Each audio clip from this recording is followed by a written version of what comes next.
begründen به معنای دلیل آوردن یا توجیه کردن هست. begründen mit یعنی دلیل آوردن یا توجیه کردن با.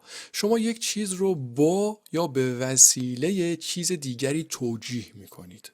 اون وسیله رو که باهاش دارین توجیه میکنید اون رو باید داتیو بیارید. در این صورت حرف اضافه فعل begründen برای اون چیز داتیو mit هست. مثال رو دقت کنید. begründete seinen Rücktritt mit persönlichen Gründen. begründete seinen Rücktritt mit persönlichen Gründen. یعنی اون توجیه کرد استعفاش رو با دلایل شخصی. پس او استعفای خود را با دلایل شخصی توجیه کرد.